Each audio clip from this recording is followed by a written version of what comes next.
Hello and welcome to today's webinar on how to prepare for the 5G future.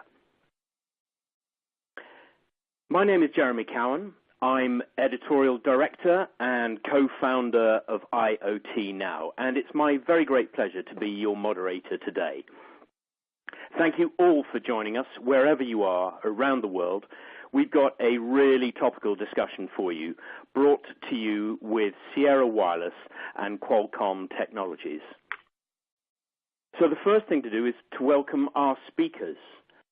They are Gus Voss, Sierra Wireless's Chief Engineer for Technology Standards, who will start by outlining the agenda for the next hour. Great to have you here, Gus. Hey, thanks, Jeremy. Great to be here.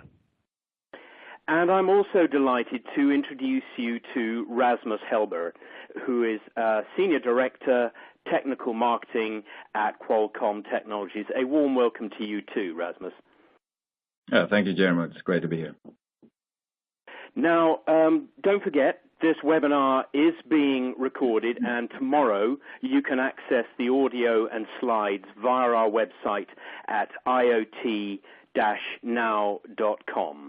And you can access that website by clicking on the IoT Now logo at the top left of your screen.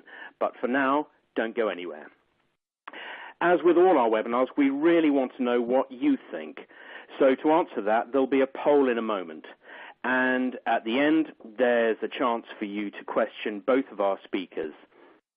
So if you want to, please start sending me your questions, and you can do it right now.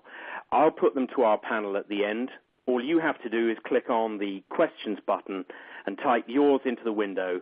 Any that I don't get to will be answered later offline by our speakers. Finally, if you're having any technical issues with audio or slides, you can also use the question window to get advice from our excellent tech support team.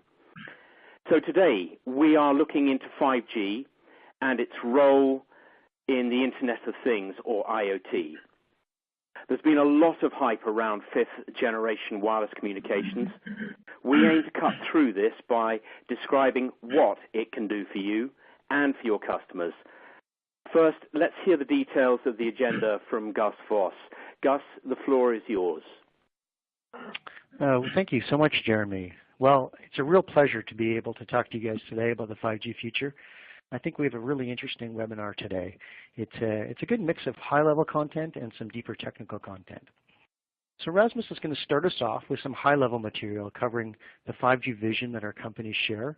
Rasmus will then get more technical and go into the details of the NR standard and the great progress that's being made there towards commercialization. Next, both Rasmus and I will explain how and why LTE Advanced Pro is an essential part of a commercial 5G system, and how they're being enhanced to meet the 5G requirements. I will then take you through the evolution of LTE IoT protocols like LTE-M and NB-IoT, and how they are being enhanced to meet the 5G IoT requirements. And lastly, as Jeremy said, we'll have a question and answer period. So that's it. Back to you, Jeremy. Gus, thank you. Well, I did say that we're going to have an audience poll, and now is that moment. All I would ask you to do is click on one of the following answers right now. Answers 1 to 6, whichever is closest to your experience, and then in a moment we'll see the results immediately after.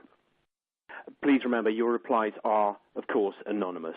And the poll question is, what use cases do you believe 5G technology will best serve?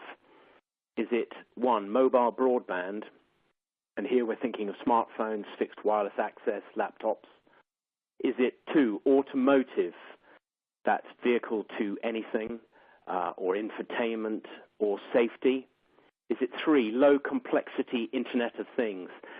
And we're thinking of smart cities, tracking, agriculture, health, metering, and so on. Is it 4, private networks? Is it all of the above?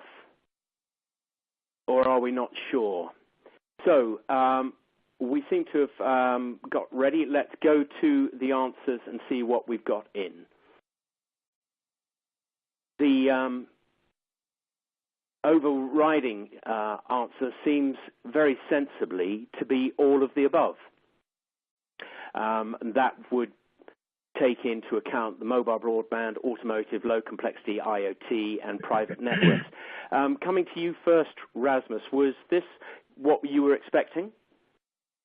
No, this will be in line with what we're going to present actually. 5G has the defining feature of 5G is expanding into new ecosystem, new verticals. I think one of the things that's standing out is the private networks. And the reason why it's low here, I think, is because it's not as known as the other areas. So we do not really have the time to discuss that in this webinar, but that is a webinar on its own. And there's a lot of exciting things going on, both for LTE, multifier, and with 5G NR and URLC in that area. Yeah, I can't help thinking you're right that there's a whole separate webinar in private networks. Gus, is there anything you'd add to what Rasmus has just said? Not really. I mean, I guess I'm also happily surprised that all of the above was the most popular. I actually sort of expected, though, the mobile broadband one to be quite popular, more popular, because it's been quite heavily saturated in the news, of course, with the multi-gigabit trials and such. But like Rasmus said, I mean, I think this is very much now in line with what we're going to be presenting today. Yeah. Okay. Well, talking of which, it's time to go straight to the presentation. Rasmus, over to you. Okay. Thank you, Jeremy. So, just sort of a quick introduction where 5G and 5G NR fits into the big picture. So, mobile has had a pretty great run in the past and now the biggest technology platform in human history. But so far, it's been focused more on personal communication. But what we'll see now in this new era is really the expansion into new verticals, new use cases, and new kinds of service we haven't seen before. And that is sort of the defining era of 5G that's already happening in LTE.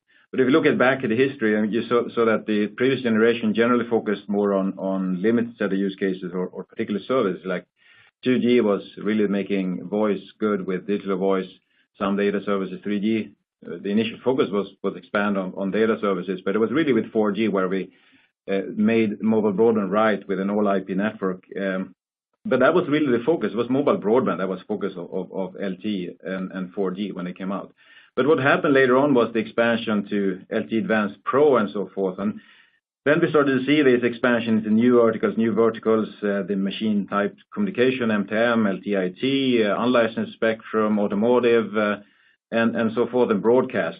And that is really the defining or signature signature feature of the 5G era.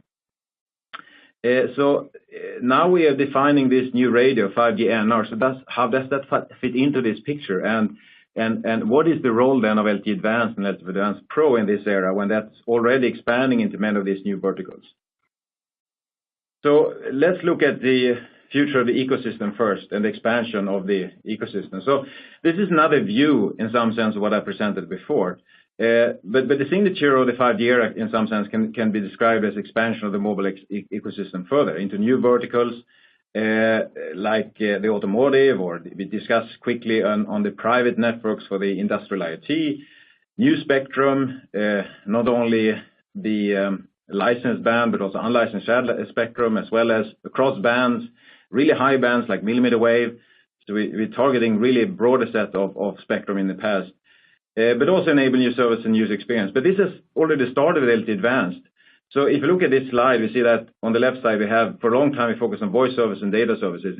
In fact, you can argue that the voice services bar should be much further to the left because it was voice and data for a very, very long time with 1G, 2G, and 3G. And then suddenly we see this explosion. In some, we can say it really happened with LTE Advanced Pro when we start expanding into these new verticals like M2M, IoT services, automotive, telematics, eventually to safety feature with C-V2X. We can discuss that more in this webinar. New spectrum types we already discussed, public safety, digital broadcasting. That is interesting specifically with Europe because it's an opportunity there to replace the terrestrial broadcasting with LTE broadcast. Mission critical services, a new class of services, ultra low latency, reliable, that is coming with the 5G era. Wireless backhaul is also an opportunity. I don't think we have too much time to discuss that here. So So let's discuss then what is the role of 5G NR in this area, and what's the role of LTE Advanced Pro? As I said, it looks like LTE Advanced is already supporting a lot of this expansion that we have envisioning for 5G. So one thing that 5G is about, or the 5G new radio, is about creating this unifying connectivity fabric. If you looked back what I presented, we saw that LTE initially focused on enhanced mobile broadband only, and then you added on support for unlicensed spectrum, support for machine type communication, support for broadband, and so forth. One thing that 5G is doing is defining this unifying connectivity fabric for all these services from the beginning, plus adding this component where you make it future-proof, a flexible platform in some sense then for future innovation, to support things we haven't even imagined.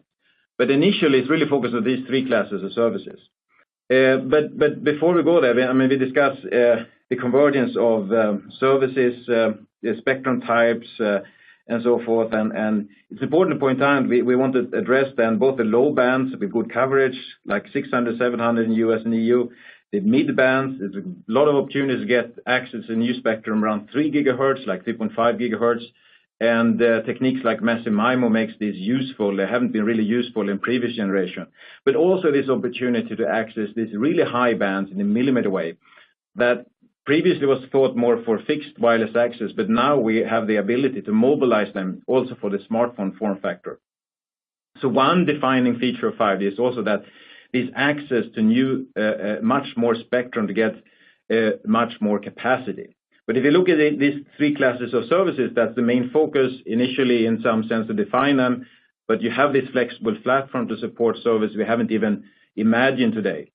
So the first class is enhanced mobile broadband. That's the given, because that's the sort of bread and butter. That's the foundational service. 5G is going to take that to the next level by increasing the data rates, more consistent data rates, high peak rates, much more capacity. And that will happen in 2019 for the smartphone form factor, both for these lower bands, mid bands, as well as for the millimeter wave bands in the smartphone form factor. The second class, mission critical services, is a new class of services that we haven't really had before. If we bring this new link that had extreme reliability as well as extreme low latency, we can control things we haven't imagined before. So one example there is the factor of the future we discussed. And that is also being defined in the first phase, but it's not really coming commercialized in 2019. And one part of that is also the mission critical for safety application for the cars. We're going to get back to that a little bit more later on C-V2X. The third category is the sort of optimization for the massive connections of the Internet of Things, low complexity. And that is going to be a little bit more focused on this webinar, because that solution is really going to be sold by LTE initially. It's not going to be addressed by the 5G NR solution. So before we go further, I think it's important, this aspect of having this flexible platform that can support things we haven't even imagined, even though the focus initially is really on enhanced mobile broadband. Because you imagine then in 2004 when we defined 4G LTE, we couldn't see the full potential of the technology until the smartphone really came. And the same is here now with 5G. We can probably not see the full potential of the technology as it is today, even though we know at least three classes of service we are focusing on. And we also have some of them initially supported by LTE, like LTE IoT for the massive IoT. So what is the opportunity then? We did a economic study to see the economic impact, and we saw that more than 12 trillion worth of goods and services by 2035 could be possible with 5G.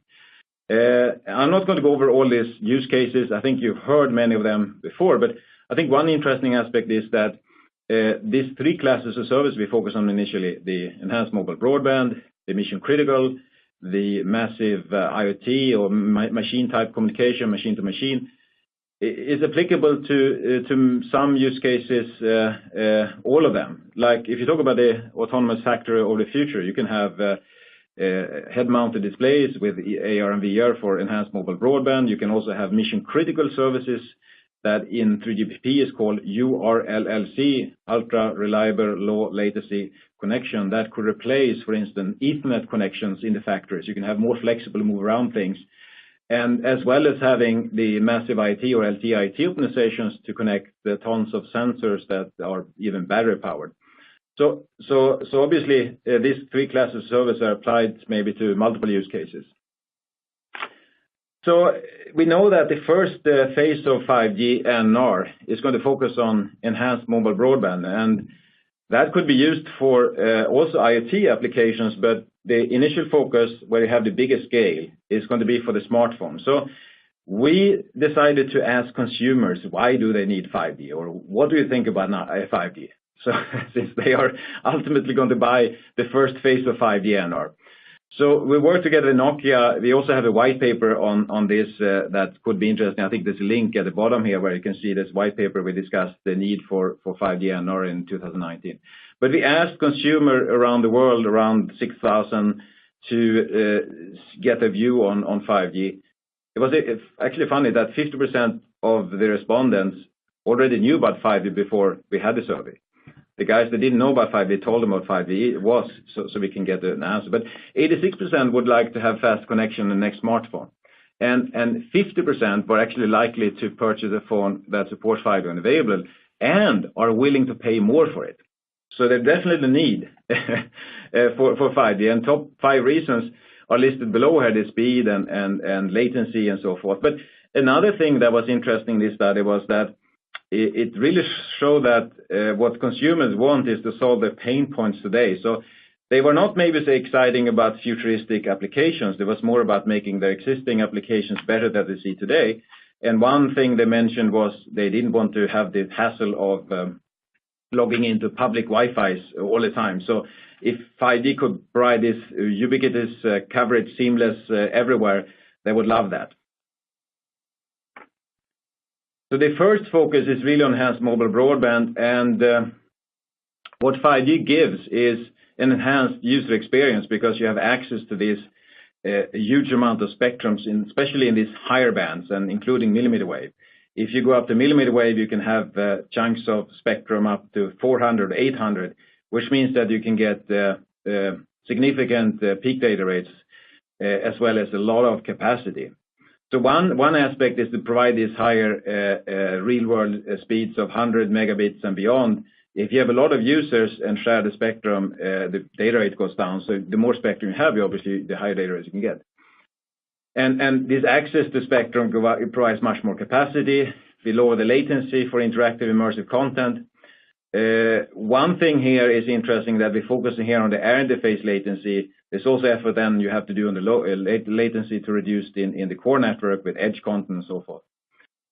Another aspect of 5G is very important is this consistent performance across the network coverage, because today, if you have good peak rates close to the cell, when you go between cells, it might drop down. But now, with thanks to massive MIMO on this feature, you get a more consistent user experience with really high data rates also when you move between cells. And also this optimization for high speeds in congested area. So where are we then? So as I said, the 5G global 5G standard is called 5G NR New Radio, being defined by 3GPP. There's also other efforts going on in the industry, pre-standard efforts, but the real deal is 5G NR New Radio, and it's targeted to be deployed in 2019. So this slide, maybe you should update it, but it said as early as 2019, but it's going to happen 2019. This slide gives you an overview of what's happening in the standardization in relation to the commercialization. So there was a study item that's been going on since 2016 that went into work item in 2017 that's ongoing for release 15 that's going to complete the first phase of 5G NR, which is the EMBB focused effort, and that is completed very soon, actually end of this year, and then the standard will be frozen for implementation 3 months later, and that is based on what we call a non-standalone mode, which means that you leverage the LTE core network as an anchor for the new radio for 5G, and that speeds up the commercialization and leverage the LTE investments. There's also what's called a non-standalone mode that's been defined approximately 6 months later that uses a new core network for 5G. So you can see that this then enables the EMB deployment in 2019 for release 15, and then it's going to be evolution, release 16 and beyond. So I will also discuss quickly what's been happening in the evolution, because as we said, the first phase is really focused on EMBB. But at the bottom you see something that's very important too, is the continued evolution of LTE. Because LTE Advanced Pro is going to be an essential part of the 5G, not only user experience, but also providing many essential services. And one for them, for example, will be the initial support for LTE IoT. So that's why it's listed here too. The other part is also, when we have this elevated broadband experience, we need a good LTE performance everywhere. So gigabit LTE is going to be essential also for the 5G experience. So quickly, something about a little bit about the technology details. So one defining feature of 5G NR is that we are defining this more flexible foundation that can support much more than EMBB, but the focus initially is on EMBB. So this slide gives you an overview of some of the design characteristics of 5G and how we are able to do this design. So we have optimized OFDM-based waveforms with scalable numerology. The scalable numerology means that we can address low bands to high bands to millimeter wave with the same kind of scalable numerology, which is different from LTE, where we sort of have a fixed numerology. Scalable latency, optimized multiple access. What that means is that, for instance, if we want to have a high performance, we use OFDMA in up and downlink. If we want to have a little bit longer range, for instance, in uplink, we might use single carrier FDMA. So everything is part of this common framework. The second part is also related to what I said before, that you have this new design principle that you have a flexible forward compatible framework. So that means that we can add services we haven't even imagined today without breaking things down. And that's not really what we designed LTE for. And also this ability to multiplex services in this framework. The third area is about advanced technologies that we are able to define, such as massive MIMOs. Now we can do a very efficient design for massive MIMO from the scratch. That is also a defining feature to get access to some of these higher bands like 3 gigahertz, and also get this more consistent user experience. Mobilizing millimeter wave is also a key defining feature. It hasn't been possible before, but thanks to progress in ASICs and baseband processing and technologies, we can do that for the smartphone form factor already 2019. So let's quickly go over the commercial reality. So this is a slide that just shows some of the efforts we have done from the Qualcomm side to make 5G NR commercial reality in 2019. So along with the standardization, we have been implementing a prototype to test and track the standardization, and also to use for interoperability testing. And that's what you see on the left side. And already in 2016, we actually had our first NR-based calls in that. And on the left side, you also see some funny devices. It's actually a smartphone form factor in a millimeter wave, using millimeter wave, that has the correct antennas implemented. And this is what we're using, for instance, then to verify millimeter wave for the smartphone form factor. And we're using that, both these entities here, to do interoperability testing with partners. And that's what you see in the third item here. And that's already started. And we have announced, for instance, we're working with Ericsson, ZTE, and Nokia on that. The fourth one is about modem and RFE leadership to solve 5G complexity. We announced the X50 family, modem family already 1 year ago, and also showed the first data connection on that just a few weeks back. So definitely progressing for the 2019 deployment of a smartphone form factor for both the lower bands in the sub 6 gigahertz as well as millimeter wave. So I also said that there's an evolution that's ongoing. 3GPP is heavily focused on getting release 15 done to this year to get to enable these launches 2019 for enhanced mobile broadband, but they continued work to define the future. So some work on URLC is started in release 15, is continuing in release 16, and that we discussed that, and one key use cases could be, for instance, the factory of future. They also study on 5G and our operation in unlicensed spectrum, and that is coordination what's already happened in 3GP today when we have something called LAA, License Assistant Access, where we aggregate licensed and unlicensed spectrum to boost the downlink. So there's going to be 5G NR version of that, as well as a version that doesn't rely on licensed spectrum at all. And that is what we call the sort of 5G version of multifier, or 5G multifier. And again, multifier is a big topic on its own, so we can spend a webinar on too, and LAA as well.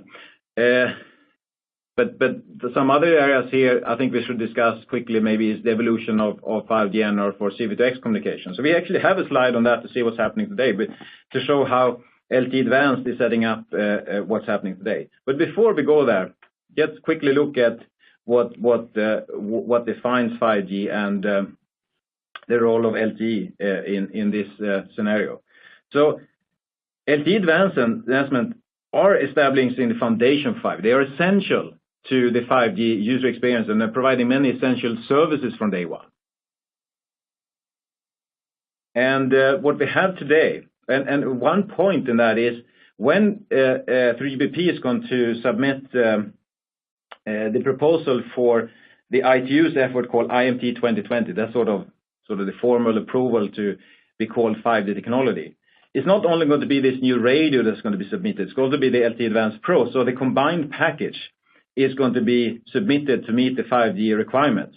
So to meet all requirements for 5G, we also need LTE Advanced Pro. And one good example of that we're going to hear more about is the LTE IoT, the IoT, narrowband IoT and EMTC or LTE-MM features that really are the initial solution for 5G for the massive IoT or the machine type communication.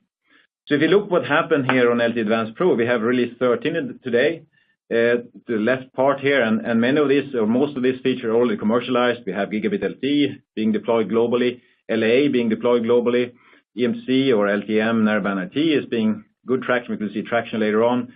We have enhancements for EMBMS to do digital TV. That's related to what I've talked about, replacing terrestrial TV. And then you see this continued expansion. It's release 14, we add CV2X.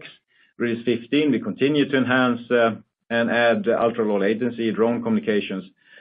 So this expansion into new, the expanding ecosystem is happening really in LTE Advanced Pro. And in parallel, we have the 5G NR coming in to significantly improve the performance, scalability, and efficiency.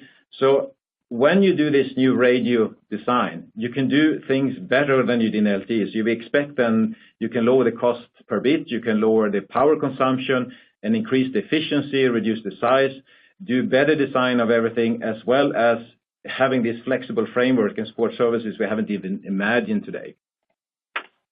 So one example I mentioned is CV2X. I think it's a good example of how LTE Advanced Pro provide how it provides an essential part to the 5G experience today.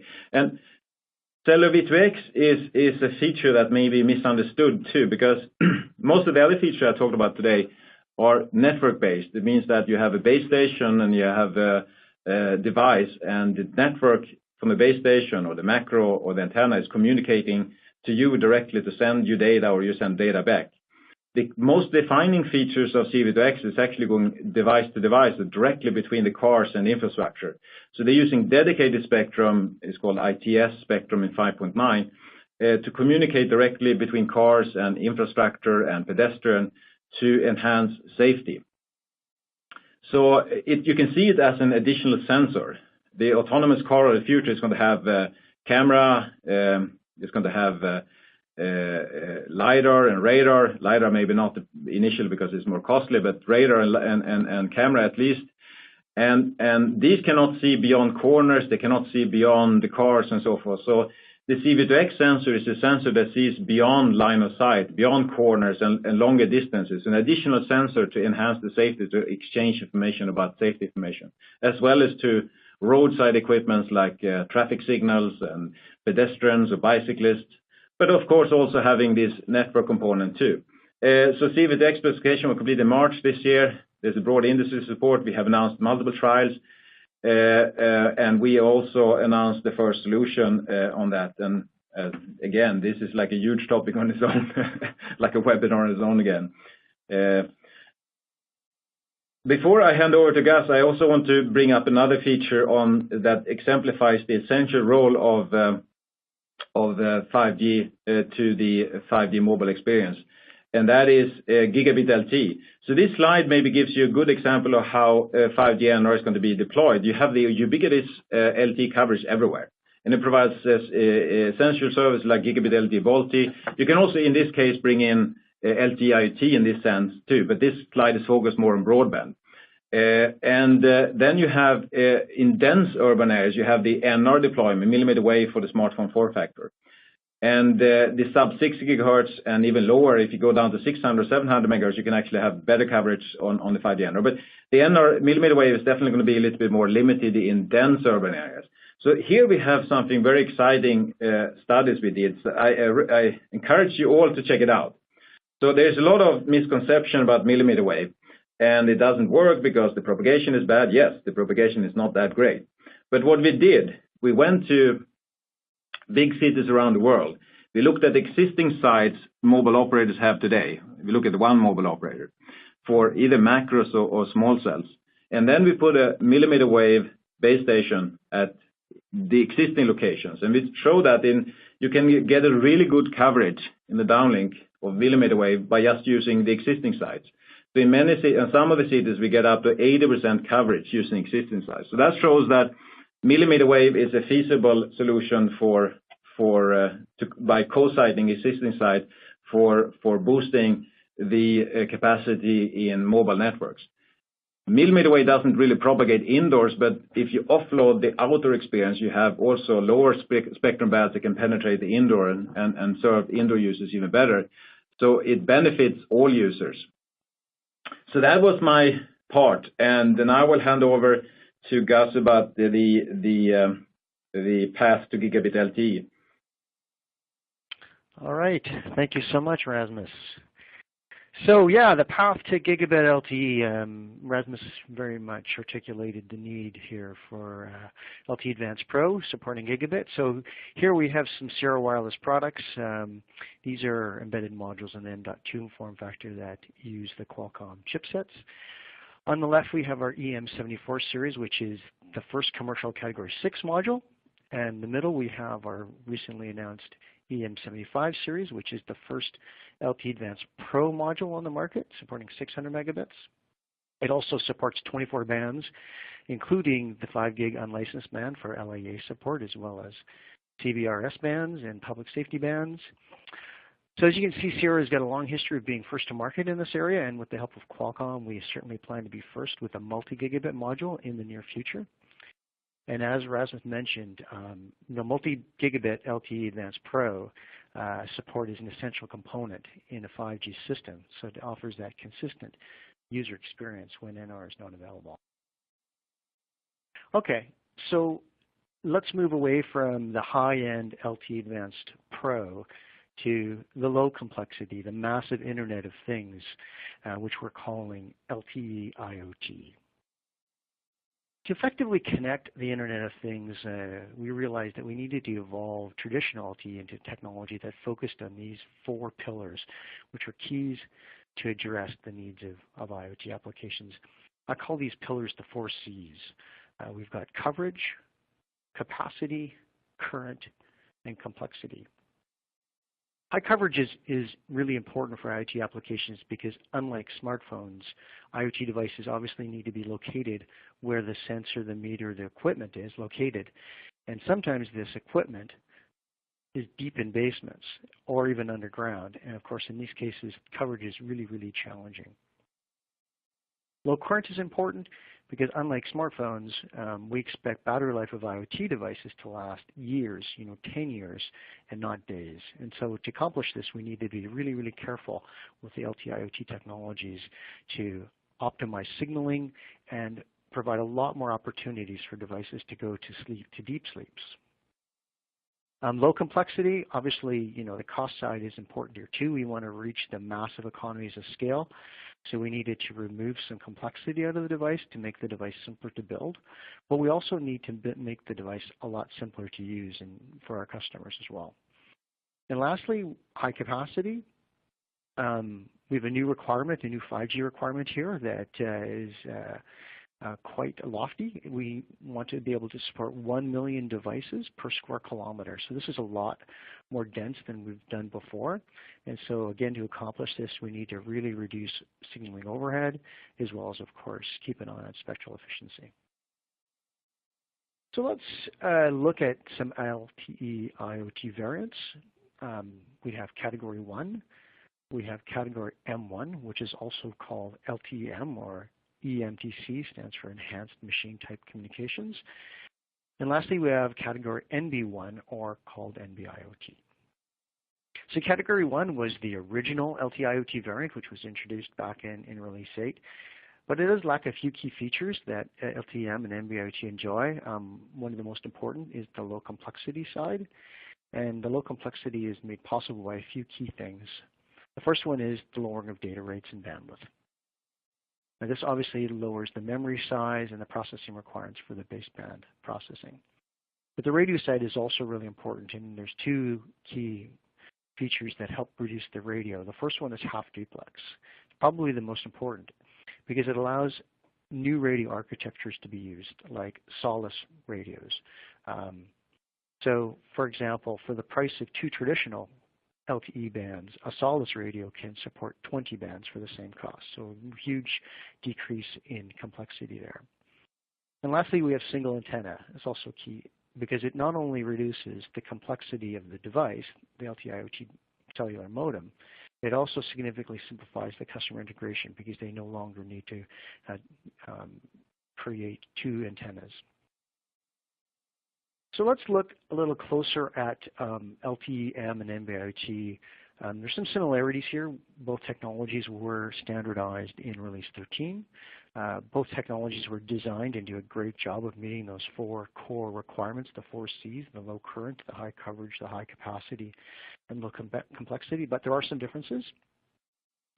We see that LTE-M does support some higher speeds, full mobility, real-time applications like voice, but it can only be deployed in band to an LTE system, meaning you need to have LTE support. And this can be limiting for some operators, where NB-IoT can be deployed in 3 ways: in-band, like LTE-M, guard band, and standalone.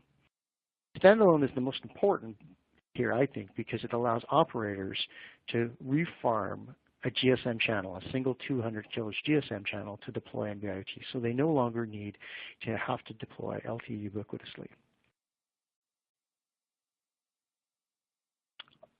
All right, so let's quickly look at some ideal markets and applications for these LTE-IoT technologies. You're going to get the slides, so I'm not going to go through these in detail. But simply put, applications that need long battery life and ubiquitous coverage are ideal. For me, what's really exciting is the last row. This is the not yet invented application. I think this IoT technology is really unique here, and we get this technology in the hands of inventors like yourselves, make it really, really easy to use so that we can turn, that crazy idea into the next killer application. I really think this is the biggest potential growth for this technology.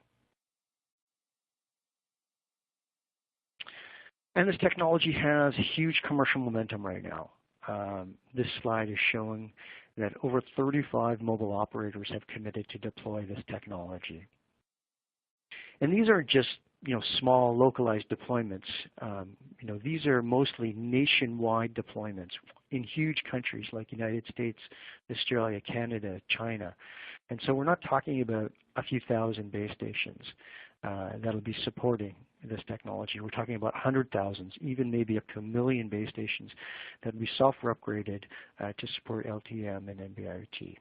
And there's a lot more trials by other operators that are not shown here, so we expect this momentum to continue. On the device side, of course, you need not just networks, but devices. So we have a good set of commercialization here of devices. Here's a slide showing the Sierra Wireless portfolio. On the left, we have our Category 1 modules. In the middle, we have our first LTM module, HL77, which will be commercialized on Verizon, AT&T, and Telstra networks. We have our recently announced WP77 series, which supports LTM, NB-IoT, and GSM in our 7702 variant. And this module supports 15 LTE bands and 4 GSM bands, so really can be used around the world. And as I mentioned earlier, this is due to the fact that it has the Solace RF architecture, made possible by the half-duplex feature. But not only are the devices available, we also have the tools, as I mentioned, making these devices really easy to use. We want to be able to have you take your ideas quickly to prototypes and then to products. So we have 3 main programs with respect to that. The first one's called Mango. It's an open hardware development kit that's available from DigiKey for $99, and you can basically plug in any one of the modules up top into this development kit. The development kit has a lot of sensors as well as Wi-Fi and Bluetooth, so it's a great prototyping platform. And since the schematics and layouts are all open source, developers can quickly productize this. Also, if you look at Mango.io, there's a ton of sample application code as well there. Legato is the open source Linux application framework that runs on top of the WP77 series. This is our smart module.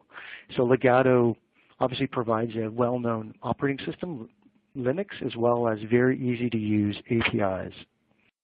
And lastly, we have a Ready to Connect program where we basically provide simplified AT commands and Legato APIs to be able to easily push data securely to our cloud service called AirVantage.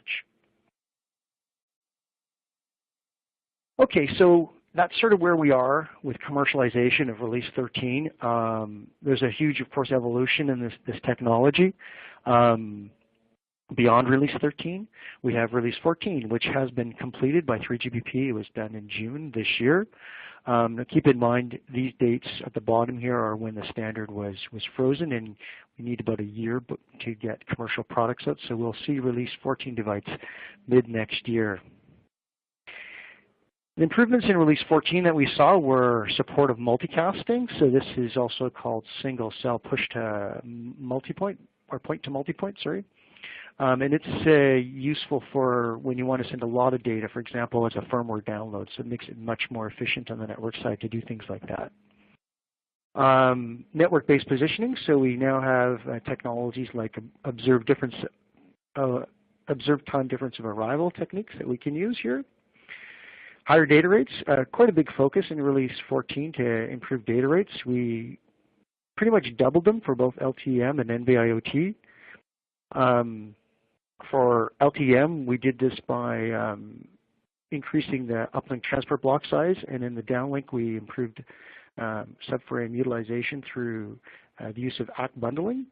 So these two techniques didn't really increase the complexity of LTM, so we didn't increase the category, so it's still a category M1.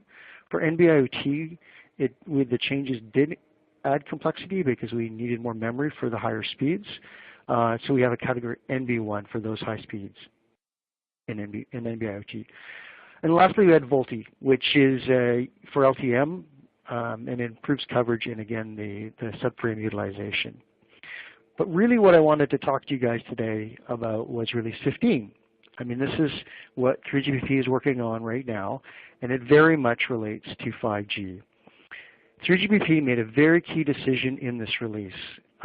They decided to submit Release 15 for both LTM and NB-IoT to the IMT 2020. Rasmus sort of mentioned this. And so this means that LTM and NB-IoT are 3GPP's IoT or massive MTC candidates. And so if accepted by IMT 2020, which is likely, that means LTM and NB-IoT are 3GPP's 5G IoT solution. So in other words, LTM and NB-IoT are on the 5G path. So given this big decision, of course, the improvements that we're going to see in Release 15 are very much related to this 5G submission. For example, as I mentioned, we have a new capacity requirement of 1 million devices per square kilometer. So to improve that, we're doing some spectral efficiency improvements. So for example, we're adding 64 QAM in the downlink as well as uplink sub-PRB physical resource block transmission. We also have some more difficult battery life and latency requirements for 5G, and so there's a few methods that are being studied and evaluated now. It's hard to say exactly which ones will be accepted because it's still in process, but we have some techniques to improve system acquisition, which will improve latency as well as battery life.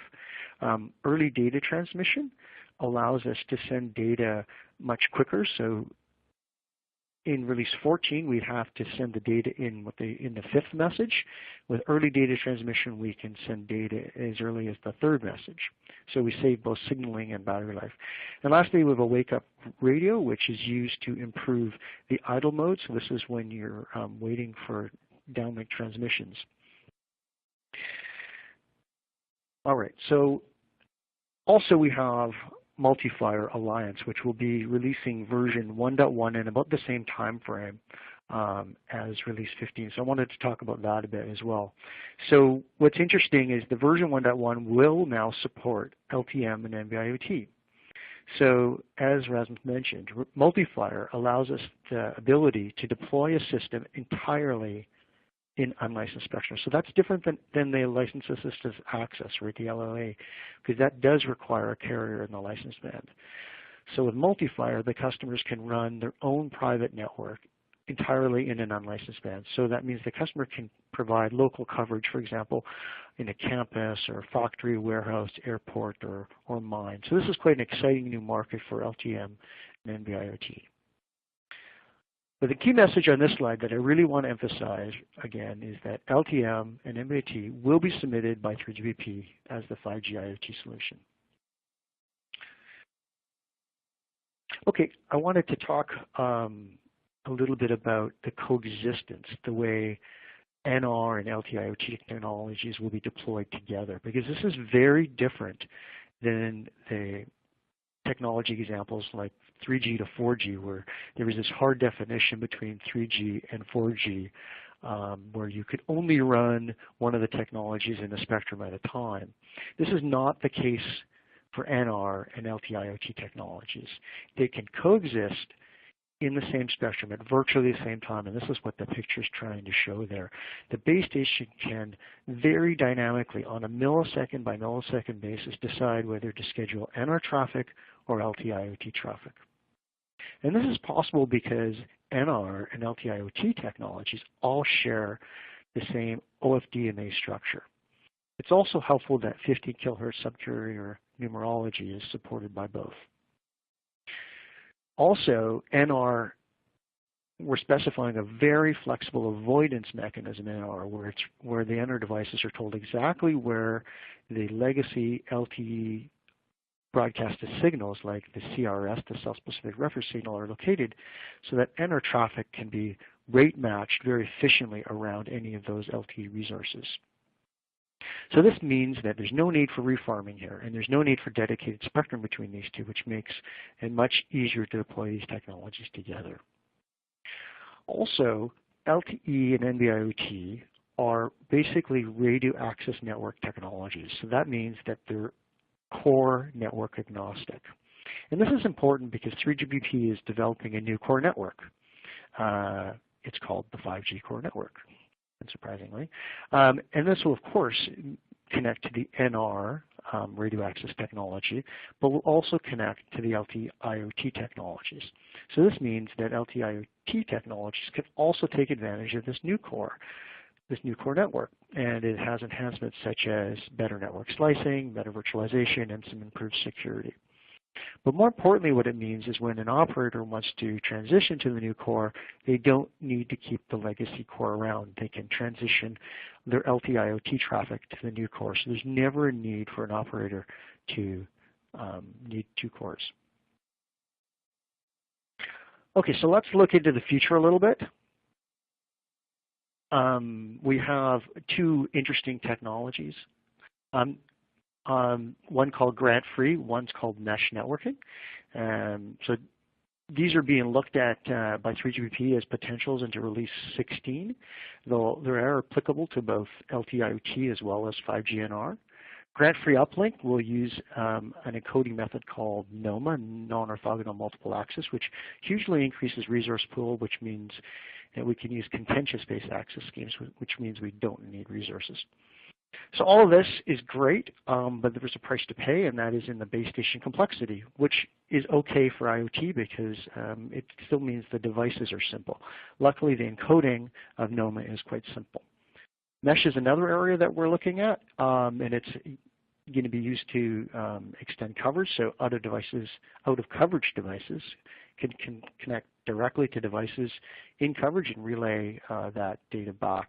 And this is important and useful because traditionally LTM and NB-IoT provide coverage through repetition. Repetition is great for coverage, but really bad for battery life and network capacity. So this mesh technology gives us the coverage without those changes. All right, so my last slide. It's going out of the technology weeds here and looking at the big picture here. So this slide is a summary of the various 5G technologies that we've been discussing today with applicable use cases. The timelines here are for standardization. So again, you need to add at least a year for commercial. So first, if we look at LTE Advanced Pro, we know that it includes, the high complexity stuff like the gigabits and ultra low latency. It includes the low complexity LTE-IoT technologies of LTE-M and NB-IoT. It also includes device to device, which is used by the V2X.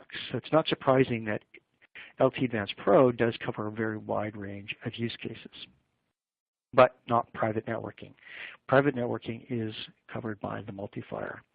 So looking at NR in Release 15, as Rasmus mentioned, is focusing on mobile broadband and in part this URLCC use case. This is really similar to the way LTE was developed, doing the core mobile broadband first. You have to walk before you can run. We did mention we have some visibility into Release 16, so we feel that we'll see some V2X support in private networking as well as terrestrial networks. But of course, the evolution won't stop there.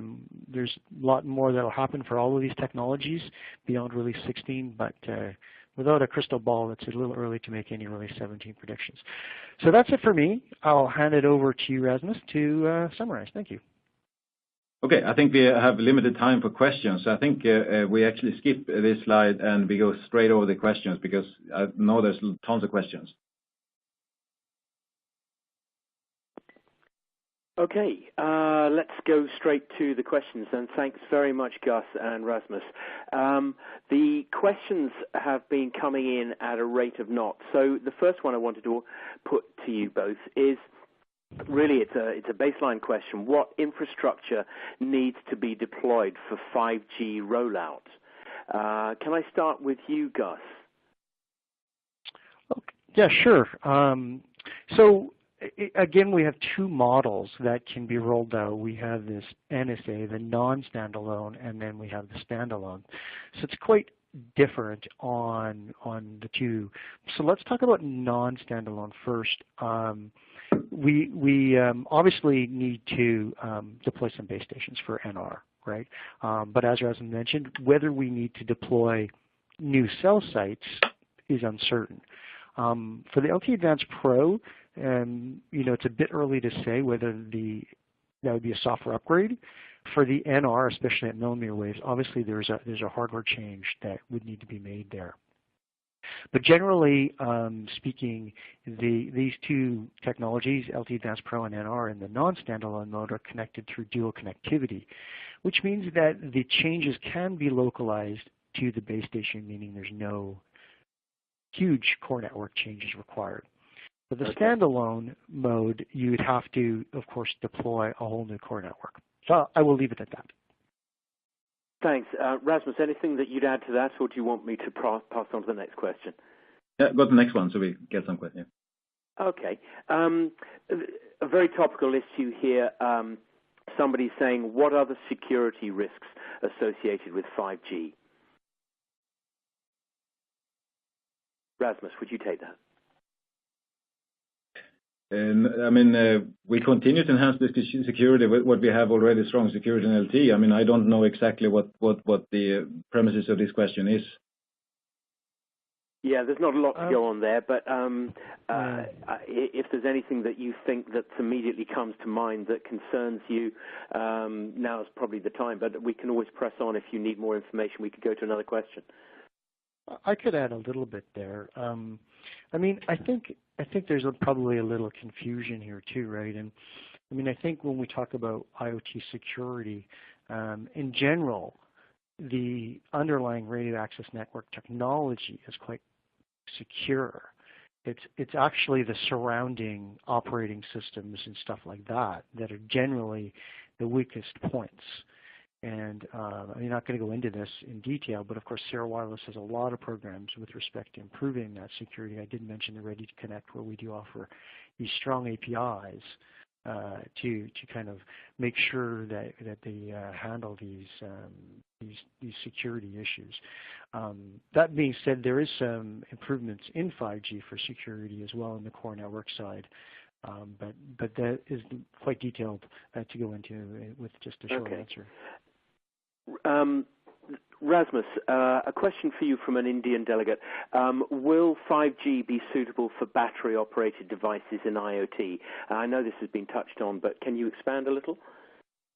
Yeah, I think we covered quite in detail. So 5G has multiple use cases: the enhanced broadband, mission critical, the optimization for the massive IoT, where we optimize for low complexity, including battery-powered devices. And as Gaz and I have been saying in this webinar, the initial solution for 5G to support these use cases is going to be supported by LTE-IoT, the EMTC, LTM, or narrowband IoT, which will support these battery-powered devices, and that will be the initial 5G solution for the massive IoT or machine-type communication.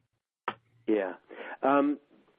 Gus, given your expertise in new radio, can I put this one to you? Is 5G NR actually the new air interface that goes beyond LTE? Sure, I can take this. It's certainly the new one, right? There's no doubt that it's the new one. I guess where it gets a little subjective is where you talk about goes beyond. It will definitely go beyond from a peak data rate perspective. With the ability to operate a millimeter wave, which LTE Advanced Pro will never be able to do from a numerology perspective, with such huge swaths of spectrum up at that millimeter wave bands, the data rate that can be sustained in the real world will be much higher. So, but then from, if we look at, sort of the IoT perspective, there's probably not much that would be different there. On the low latency side, it could also outperform LTE Advanced because it will support, again, these different numerologies which have smaller symbol sizes. So with smaller symbols, you get lower latency. Rasmus, there's a question here from a European company. In the IMT 2020 5G submission, are there also LoRa and Sigfox IoT solutions proposed for standardization? Is that something that you can answer to? So 3GPP is supporting the 3GPP developed solution, and that is the IoT solutions that's called LTE IoT, and the whole package of LTE Advanced Pro with the 5G NR radio. So that is pretty clear. To meet IMT 2020, you need to do more than just the low complexity solutions that LTE-IT is doing. You also have to support the enhanced broadband and as well as the mission-critical ultra-reliable solution. Just a quick comment on the radio. Yeah, so the radio is different from the LTE one, and one fundamental design principle or difference here now, we have the experience and the progress in baseband processing to do a better new design. They can have faster turnaround, have more flexibility.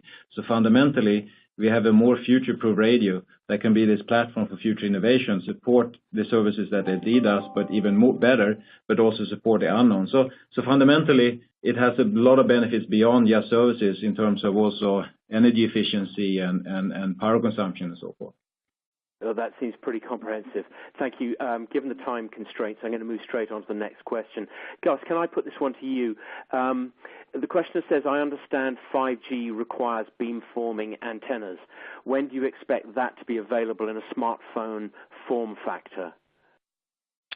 It's probably a better question for Rasmus, but I mean, I think that will happen right away. But I will leave that answer very short and let Rasmus. Okay, let's go to Rasmus. Sorry, I was distracted. I didn't hear the question because you said Gus. No, the question is, I understand 5G requires beamforming antennas, and the questioner asks, when do you expect that to be available in a smartphone form factor?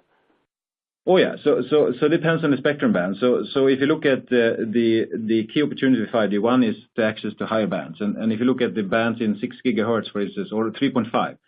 One reason why we can get use of these bands with good coverage is because we have massive MIMO on the base station. We have tons of antennas, we have beamforming and multiple MIMO streams to the device, which can have more antennas, maybe say 4. So massive MIMO is an important feature for sub-6 gigahertz. When you go up to millimeter wave, we got the really high bands. Then it's more about single beams that steer the energy to one device. And that is the defining feature to mobilize millimeter wave. If you didn't have beam steering and beam tracking and fast switching, we couldn't do mobilized millimeter wave. And that's something that we have been working a lot for Qualcomm. On the device side, I showed you quickly a prototype. So I encourage you, if you want to know more about that, you should check out our site on mobilizing millimeter wave, because we have tons of details on what we do on the device side to select the proper beam and the 4 antenna elements we have on the prototype device, where you have sub element on them to create the beam in all directions. So that is, again, a huge topic on its own. We even had a webinar about it, I think 3 weeks ago, when we went into detail on that, because the issues like hand blocking and so forth, and it's additional challenge that do not exist on the lower bands. Yeah. Gus, if you feel this is one for you, please, would you take it? Otherwise, over to you, Rasmus. When will NR support the low complex LPWA IoT use case? Okay, I can take this one. So, I mean, the answer is we don't really know right now when NR will support these low complexity LPWA use case. I mean, we only have visibility really up to sort of release 16, as I mentioned. We definitely know it's not in 15.